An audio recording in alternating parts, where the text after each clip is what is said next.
के लिए महत्वपूर्ण है।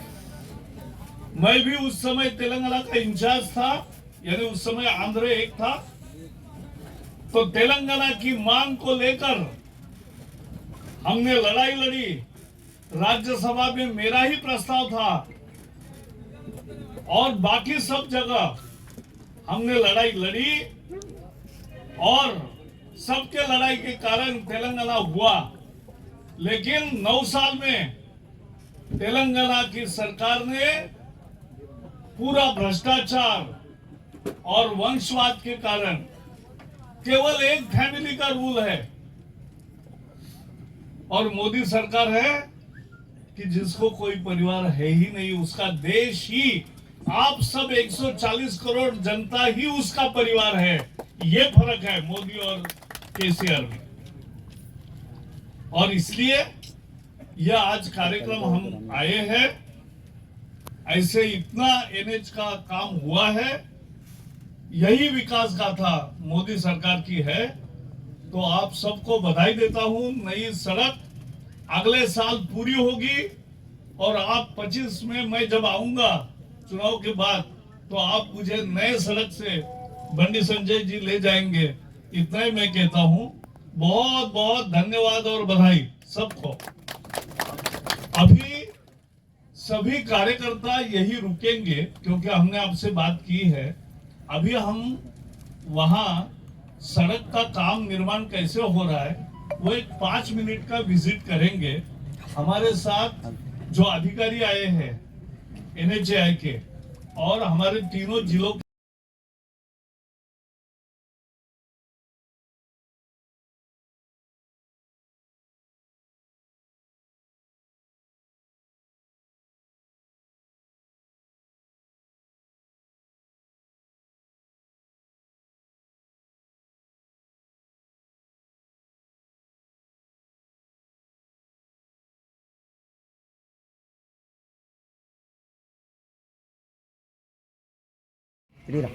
నరేంద్ర మోడీ గారి నేతృత్వంలో భారతీయ జనతా పార్టీ ప్రభుత్వం సాధించిన విజయాలు, చేసినటువంటి అభివృద్ధి, అమలు చేస్తున్నటువంటి సంక్షేమ పథకాల విషయంలో దేశవ్యాప్తంగా ప్రజలకు వివరించాలనే ఉద్దేశంతో మన ఫస్ట్ నుంచి ఈ జూన్ 30 వరకు మహా జన సంపర్క్ అభియాన్ పేరుతోని అనేక రకాల కార్యక్రమాలు తీసుకుంటాం.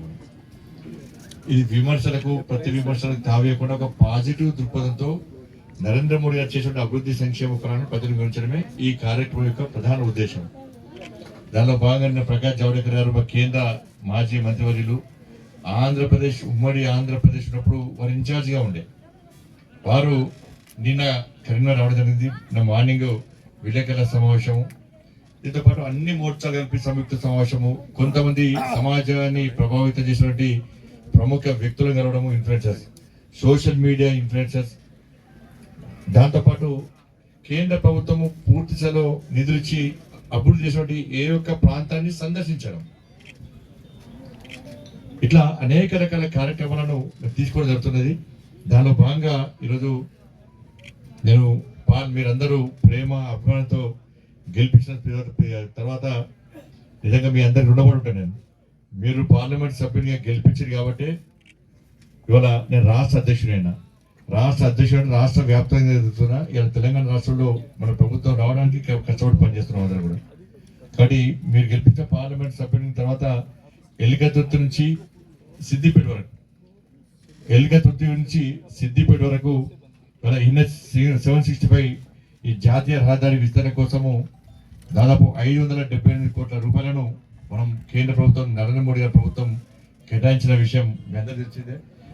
రాష్ట్ర వ్యాప్తంగా 9 సంవత్సరాల్లో జాతీయ రహదారులకు దాదాపు 1,00,000 కోట్లకు పైగా నరేంద్ర మోడీ గారి ప్రభుత్వం కేటాయించిన విషయాన్ని ఒకసారి మనం గుర్తుంచుకోవాలి. ఈ దారి పొడవునా దాదాపు 14 గ్రామాలు కలిసాయి. ముఖ్యంగా హుస్నాబాద్, సిద్దిపేట ఇటువంటి అనేక గ్రామాలు, ముల్కనూర్, అనేక ప్రధాన గ్రామాలు కూడా కలిసేటువంటి అవకాశం ఉంది. కాబట్టి దీన్ని విస్తరించాలనే ఉద్దేశంతో వాళ్ళు కష్టపడి మా కేంద్ర మంత్రి నితిన్ గడ్కరీ గారిని కలిసి వారి యొక్క అనుమతితోని, వారి యొక్క సహకారంతో ఈ నిధులు కట్టడం జరిగింది. కాబట్టి ఈ విషయంలో మన లాస్ట్ మళ్ళా అవకాశం పడితే వారు ఈ రోజు ముఖ్య కార్యక్రమాన్ని ముఖ్య అతిథి కాబట్టి కొంతమంది బీఆర్ఎస్ పార్టీ వాళ్ళు వీళ్ళు విమర్శించడం పట్టించుకోవాలి. ఎందుకంటే నిష్పక్షపాతంగా నిర్మోహమాటంగా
चल रहा है वो नेशनल हाईवे 765 डीएल है। ये पहले पीडब्ल्यूडी का रोड था, ये नेशनल हाईवे नहीं था। लेकिन हमारे बंडी संजय भी ऐसे हैं और नितिन गडकरी भी वैसे हैं कि उन्होंने मांगा और उन्होंने हाँ कहा और ये नेशनल हाईवे हुआ है, नया नेशनल हाईवे है, इसको हमें समझना होगा।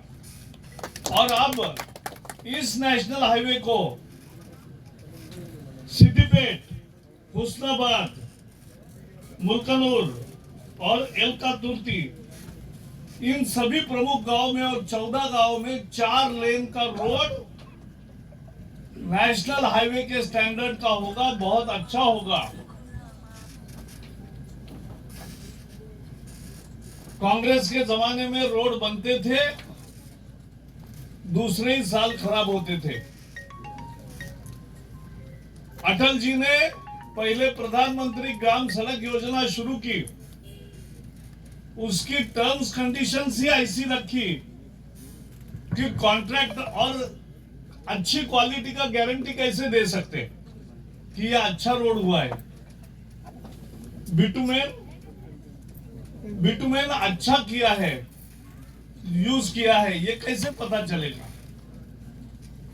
तो अटल जी ने ये शुरू किया, वेंकैया जी थे उस समय मंत्री, और उन्होंने शुरू किया कि 5 साल मेंटेनेंस कॉन्ट्रैक्टर को ही करना है।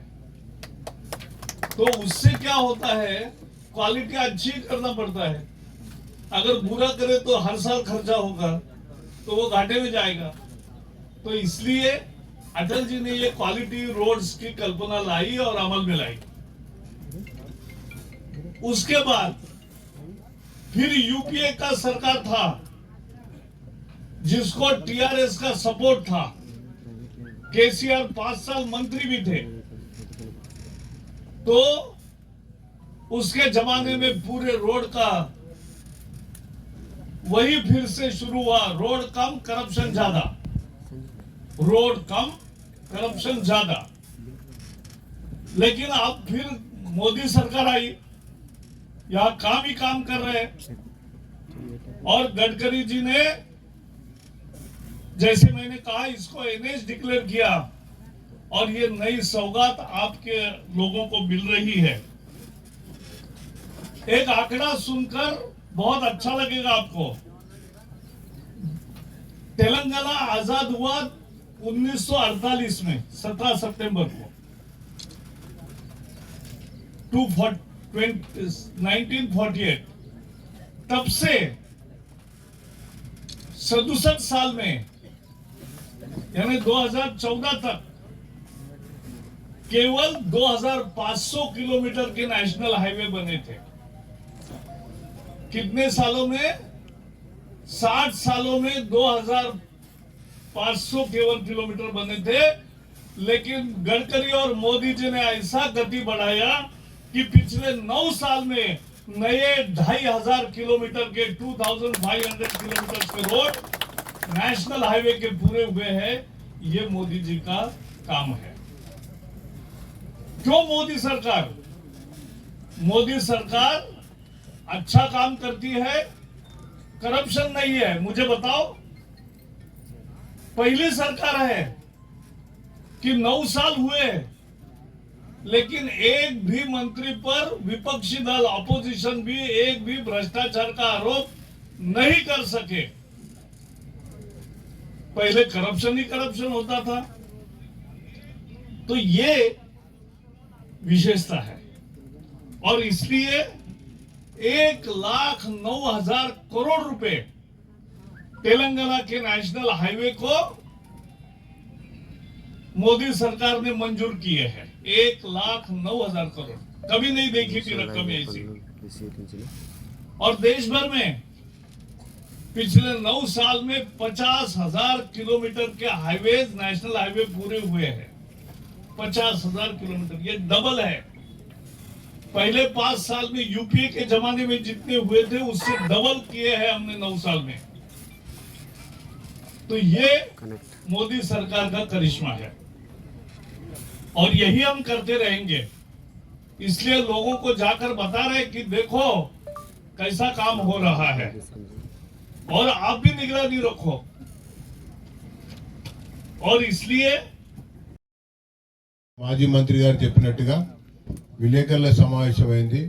ఆ రోడ్డు నిర్మాణ పనులు ఎలా జరుగుతున్నాయి అన్నది ప్రత్యక్షంగా పరిశీలించడానికి ఉన్నతాధికారులతో కలిసి మరి వారు మన గౌరవ పార్లమెంట్ సభ్యులు బండి సంజయ్ గారు మరి అదే రకంగా జిల్లా అధ్యక్షులు ఎవరైతే ఉన్నారో వాళ్ళతో పాటు స్థానికంగా ఉన్నటువంటి ఈ నియోజకవర్గానికి సంబంధించినటువంటి ఒక 3 నాయకులు మాత్రమే వెళ్ళాలి. మిగతా అందరూ కూడా దయచేసి ఇక్కడే ఉండాలి. ఎవరు కూడా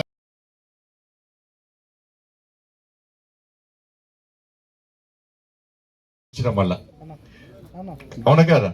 కాబట్టి నరేంద్ర మోడీ ప్రభుత్వం అన్ని వర్గాల ప్రజలకు న్యాయం చేస్తున్నది. అవి ఇన్ని రోజులు చెప్పుకుంటే ఎవరు ఇల్లే.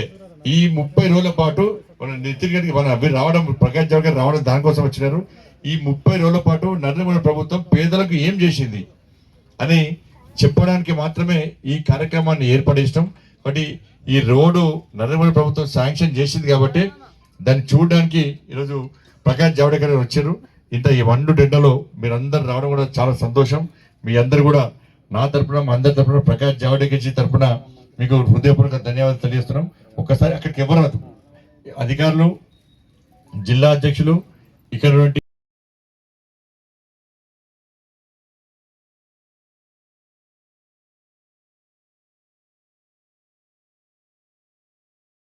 आप तो बोल भी नहीं रहे।